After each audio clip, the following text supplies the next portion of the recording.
Rawchaa and Shalom Akim. When you give all praise, honor, and glory to Yahawah, Bahasham, Yahawashi, Bahasham, Qadash. Double honors to the elder apostles of great Millstone who teach and rule well, and Shalom to the sincere Akim, spreading truth and sincerity. Shalom. This video, I want to talk about the story concerning Elijah and the prophets of Baal, in which Elijah, showed those that were worshiping Baal that the real power, was Yahawah, Bahasham Yahawashi. You see, right in front of us, we have a, couple of pictures on Google in which we can see that, this is what Elijah did with the prophets. Elijah, he basically proposed that a sacrifice would be made unto the powers, of which Elijah told the people that worship Baal to lay a sacrifice um, for their power, basically for their idol, and Elijah would do the same, and they would not kindle a fire underneath the altar, but they would pray, and the power that would cause the sacrifice to ignite, to burn, that power would be esteemed as or even the PC had to chime in on that. And um, before even going on with the story, we already know, who that real power was. That power was Yahawah Bahasham Yahawashi. And in this lesson, I want to go into that story. What happened during that time and what took place. And before I want to go on into the scriptures, I want to go over, King Ahab, who was ruling during the time that Elijah, was a prophet for Yahawah Bahasham Yahawashi. Because during the time Ahab did certain things, that caused the people to worship Baal. So this is Ahab on the Wikipedia, and it says Ahab was the seventh king of Israel, which that refers to the northern kingdom, um, which at a certain moment in time, if you read the historical books of the scriptures, you come to the understanding that a separation was made, within the tribes of our nation, within the nation of Israel. So um, there was a northern and a southern kingdom established. Um, so it says the son and successor of King Omri and the husband of Jezebel of Sidon, according to the Hebrew Bible. The Hebrew Bible presents Ahab as a wicked king, particularly for condoning Jezebel's influence on religious policies and his principal role behind Naboth's arbitrary execution. Because what Ahab did, he listened to what his wife had to say. She could alter his mind into him doing certain things. Um, the the the thing concerning Naboth's death, um, King Ahab went to the man and he offered him money for his vineyard, or he would offer him a different place to establish his vineyard in exchange for the vineyard of Naboth. So when Jezebel got a wind of that, she basically came up with something that would eventually lead to Naboth's death. You see, that would put him to death so that eventually Ahab would still be able to get that vineyard, which that was a very demonic and wicked action that happened during that time.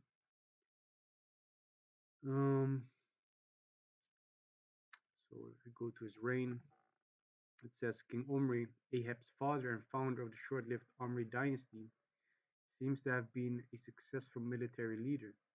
He is reported in the text of the Moabite Meshach daily to have oppressed Moab for many days.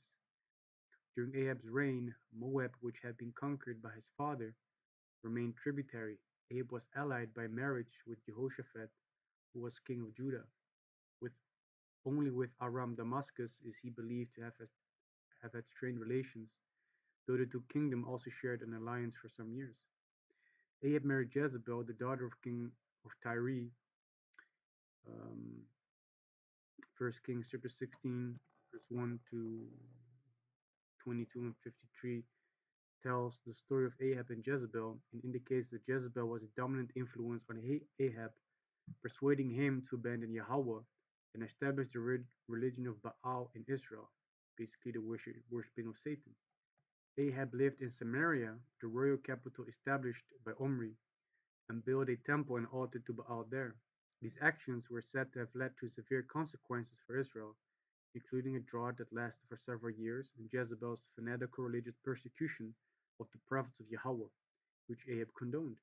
His reputation was so negative that in 1 Kings chapter 16, verse 34, the author attributed to his reign the death of Abiram and Segub, the sons of Hir and Bethel, caused by the father's evocation of Joshua's curse several centuries before. So the points concerning these paragraphs that I just read is that King Ahab ruled during the time he was a very wicked king, and through the influence of his wife Jezebel, he established a religion of Baal worship in Israel, and they abandoned the Lord Yahawah, Bahasham, Yahawashi. So this is 1 Kings chapter 16, verse 29, and it says, "And in the 38th year of Asa, king of Judah, began Ahab the son of Omri to reign over Israel.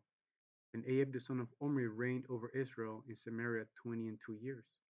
You see, so here we already see, like I mentioned before, there was a separation between the tribes of our nation. We had the northern kingdom and we had the southern kingdom. See, and if you would describe that in this day and age, the southern kingdom consists of Judah, Benjamin, and Levi, and the other Latino and Native American tribes can be ascribed to the northern kingdom, which in this day and age is so-called Negroes, Latinos, and Native Americans, but also those that were scattered among the heathen nations that might look like the heathen nations, but whose lineage does go back to Abraham, Isaac, and Jacob according to their father's seed line. Those are the children of Israel in this day and age, you see. Reading on, verse 13, "Ahab, the son of Omri, did evil in the sight of the Lord Yahawah above all that were before him. And it came to pass, as if it had been a light thing for him to walk in the sins of Jeroboam, the son of Nebat, that he took to wife Jezebel, the daughter of Ethbaal, king of the Zidonians, and went and served Baal and worshipped him." You see, so what King Ahab did is he abandoned and forsook the ways of the Heavenly Father Yahawah, Bahasham Yahawashi, and he went and served Baal. Verse 32, "And he reared up an altar for Baal in the house of Baal, which he had built in Samaria. And Ahab made a grove, and Ahab did more to provoke the Lord Yahawah, the power of Israel, to anger than all the kings of Israel that were before him."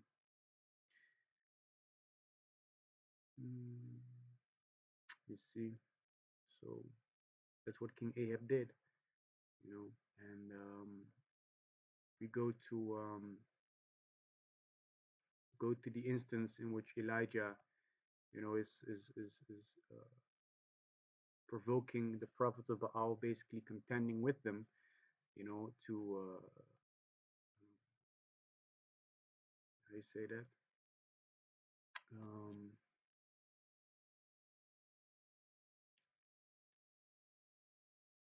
To show them who the real power is. See, so let me see.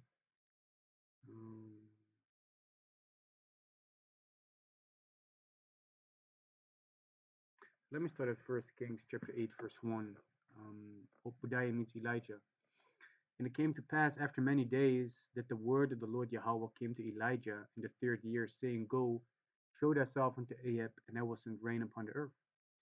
And Elijah went to show himself unto Ahab, and there was a sore famine in Samaria." And if you go to 1 Kings, the 17th chapter, we can read about this famine.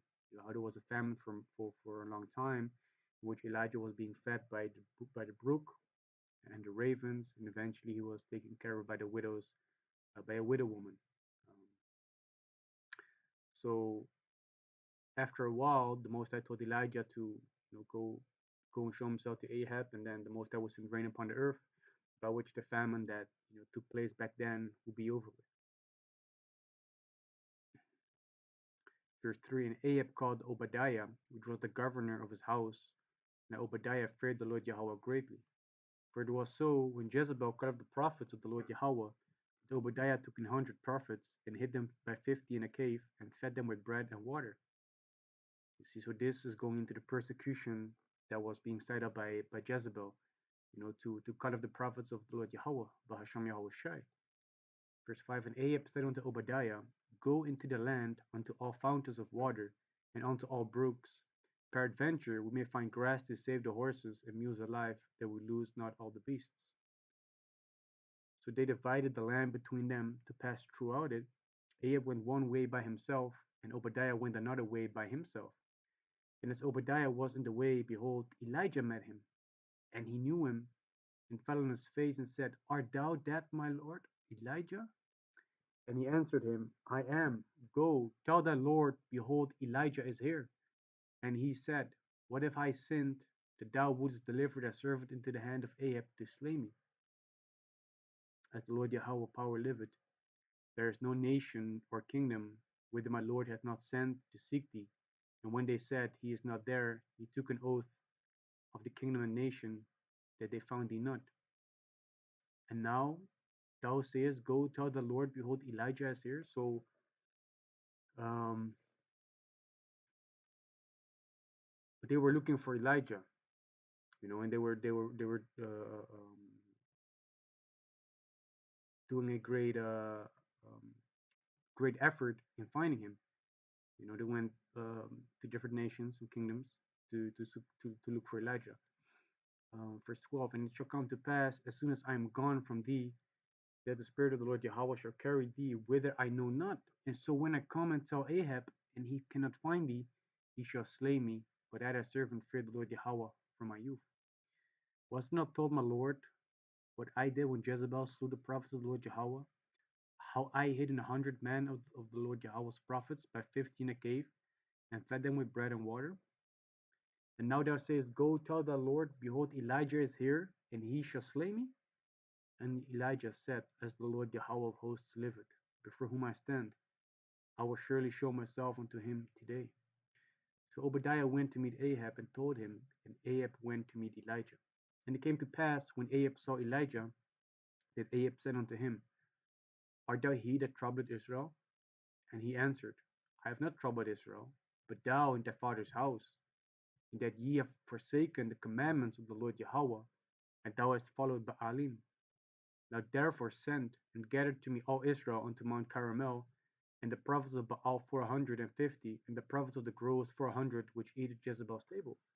So when Elijah spoke with King Ahab, Elijah requested of the king to bring the whole nation of Israel, the northern kingdom, better said, the north. He asked him to bring the northern kingdom and the prophets of Baal, to Mount Carmel. And there is it where Elijah would strive with the prophets of Baal to show Israel and the prophets of Baal who is the real power.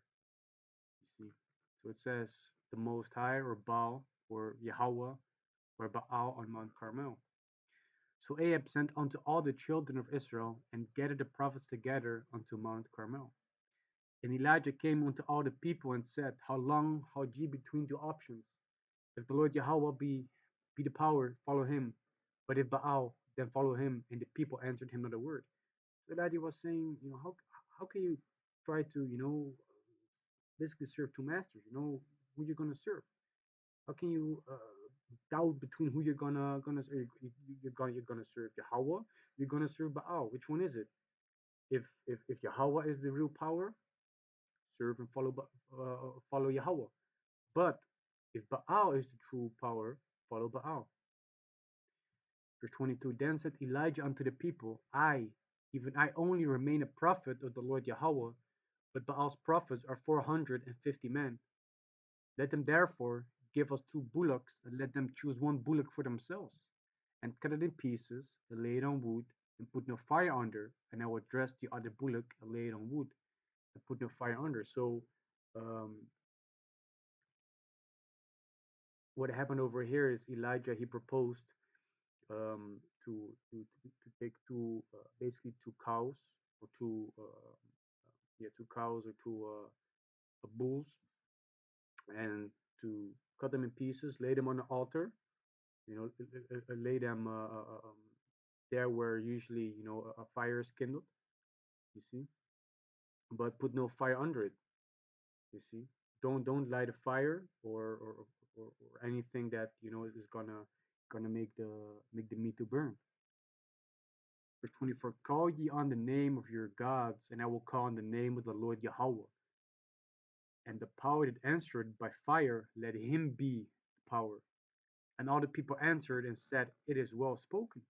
And Elijah said unto the prophets of Baal, choose you one bullock for yourself, and dress it first, for ye are many, and call on the name of your gods, but put no fire under it. So Elijah told them, um, told the prophets of Baal to first, go ahead and basically prepare it.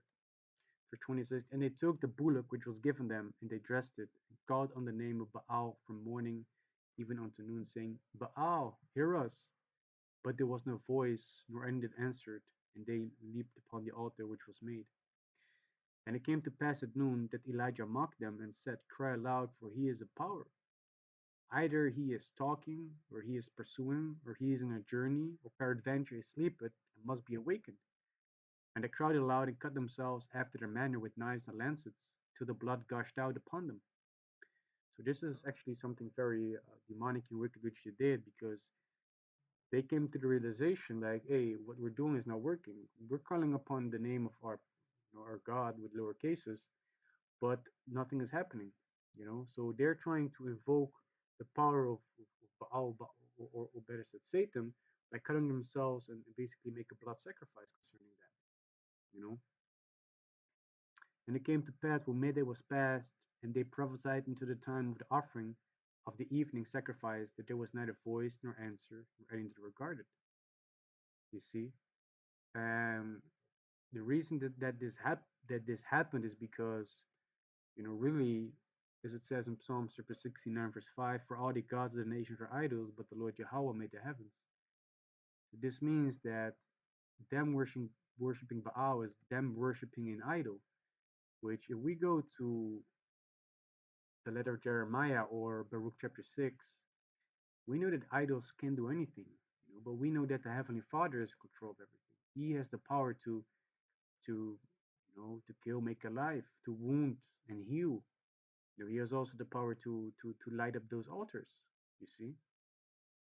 So before going on in First Kings chapter 18, um, I want to go to the letter of Jeremiah, chapter 1. And this is something Jeremiah wrote for those that went into captivity by Babylon, into Babylon, Slakia. And it says, letter of Jeremiah, chapter 1, verse 1, a copy of an epistle which Jeremiah sent unto them which were to be led captives into Babylon by the king of the Babylonians, to certify them as it was commanded of the Most High. Because the sins which ye have committed before the Most High, ye shall be led away captives into Babylon by Nebuchadnezzar, king of the Babylonians. So when ye come into Babylon, ye shall remain there many years and for a long season, namely 7 generations, and after that I will bring you away peaceably from thence. Now shall ye see in Babylon gods of silver and of gold and of wood, borne upon shoulders, which cause the nations to fear. Beware therefore that ye in no wise be like to strangers, neither be ye afraid of them when ye see the multitude before them and behind them worshipping them. So Jeremiah was uh, telling those that were led into captivity under the Babylonians that once they will be in Babylon, they will be surrounded by people worshiping idols made of wood, silver, gold, etc., etc., etc. And it is those nations that fear those idols. But he's telling them, our people, the Israelites that went into captivity under the Babylonians, don't fear those gods and idols. You see. Verse 6, but say in your hearts, O Lord Yahawah, we must worship thee. For an angel is with you, and I myself caring for your souls. As for their tongue, it is polished by the workmen, and they themselves are gilded and laid over with silver. Yet are they but false and cannot speak. So those idols are not able to speak words. They're made out of wood, overlaid with silver. You know. Verse 9, and taking gold as the word for a virgin that loves to go gay, they make crowns for the heads of their gods.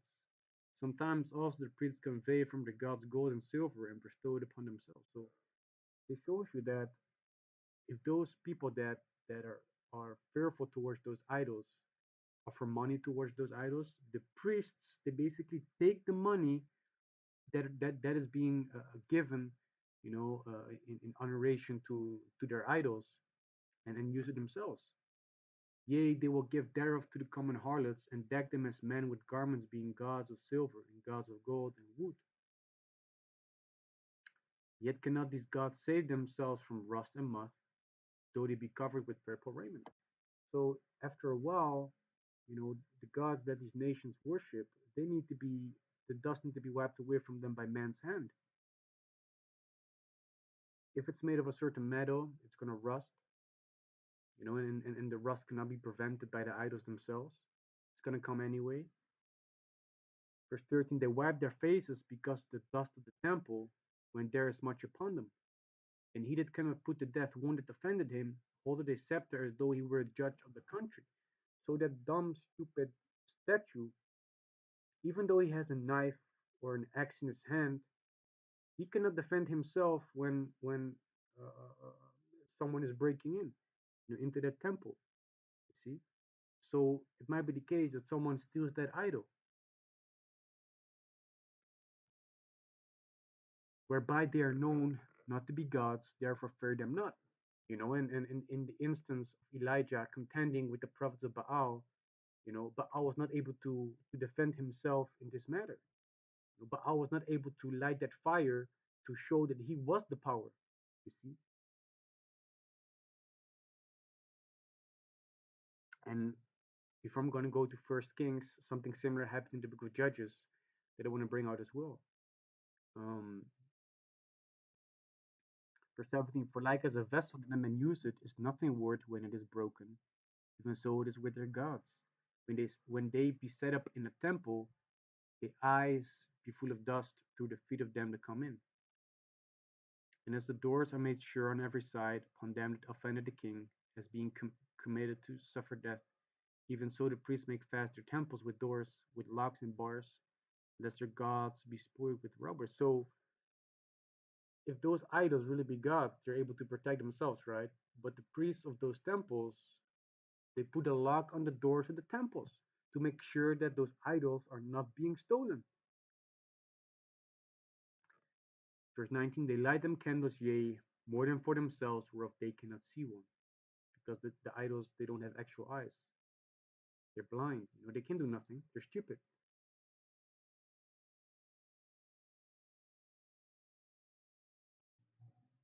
So, yeah.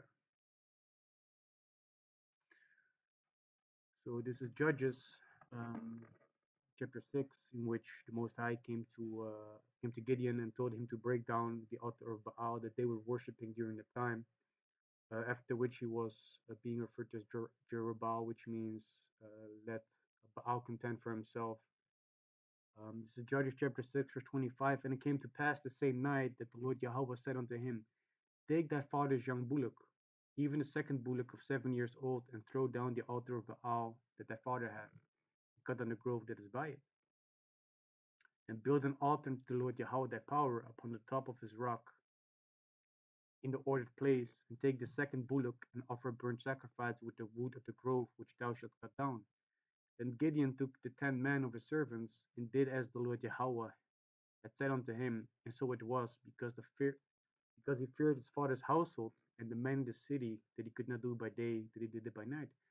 So what the Most High commanded Gideon to do, to cut down the grove, and eventually sacrifice unto the Lord Yahawah.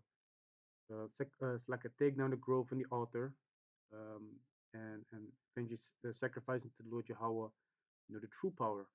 But he was afraid of his father, etc. That he didn't do it throughout the day, but he did it when everybody was sleeping. Um, it says the altar of Baal destroyed. So this is verse 28.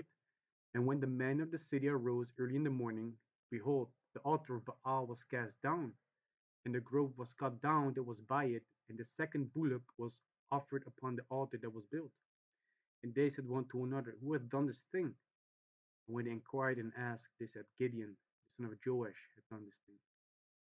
Then the men of the city said unto Joash, Bring out thy son, that he may die, because he hath cast down the altar of Baal, and because he hath cut down the grove that was by it. And Joash said unto all that stood against him, Will ye plead for Baal? Will ye save him? He that will plead for he that will plead for him, let him be put to death whilst this yet morning.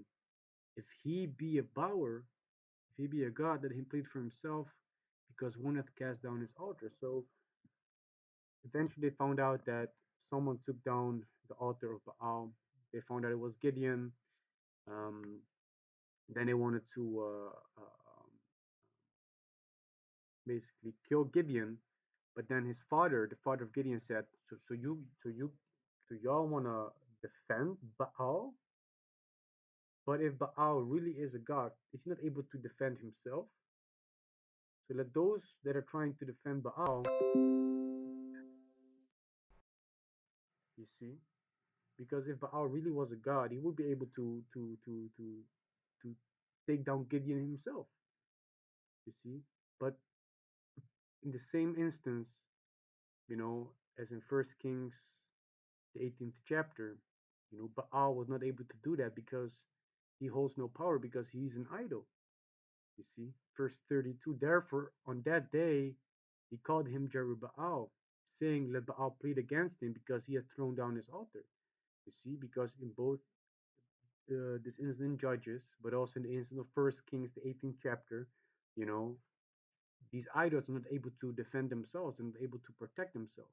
You see, why? Because it says in Psalms chapter 69, it's like in 96, verse 5, for all the gods of the nations are idols, but the Lord Yahawah made the heavens. You see, going back to First Kings chapter 18 and verse 27. And it came to pass as let me read verse 27 again. And it came to pass at noon that Elijah mocked them and said, Cry aloud, for he is God. Either he is stalking, or he is pursuing, or he is on a journey, or peradventure he sleepeth and must be awakened. So Elijah was making fun of them and be like, hey, maybe he's sleeping, we need to wake him up, or he's doing something, he's not here right now. But we understand through the scriptures that the Most High Yahweh Bahasham Yahawashi is omnipotent. He's all powerful. You see, the Most High he doesn't sleep. You know, he's you know he man. Verse 28. And they cried aloud and cut themselves after their manner with knives and lancets, till the blood gushed out upon them. And it came to pass, when midday was past, they prophesied until the time of the offering of the evening sacrifice, that there was neither voice nor any answer, nor any that regarded. Why? Because Baal is just an idol. Verse 30. And Elijah said unto all the people, Come near unto me. And all the people came near unto him, and he repaired the altar of the Lord Yahawah that was broken down. And Elijah took 12 stones, according to the number of the tribes of the sons of Jacob, unto whom the word of the Lord Yahawah came, saying, Israel shall be thy name. And with the stones he built an altar in the name of the Lord Yahawah. And he made a trench about the altar as great as would contain 2 measures of seed. And he put the wood in order, and cut the bullock in pieces, and laid him on the wood, and said, Fill flour barrels with water, and pour it on the burnt sacrifice, and on the wood. And he said, Do it a second time, and they did it the second time. And he said, Do it the third time. They did it the third time. And the water ran round about the altar, and he filled the trench also with water. So what Elijah did, what he what he actually did is he prepared the sacrifice, but he poured a lot of water on top of the sacrifice, because we all know that water is able to quench fire. We all know when something is wet, it is hard to burn. So Elijah, he was so bold and so confident in this thing that the Most High for surety would answer him, that he made uh, the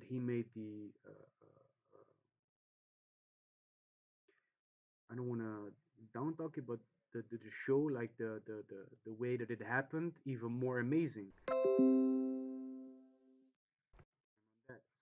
So after Elijah did that, and he engulfed the sacrifice with water, he put up a prayer to the Heavenly Father.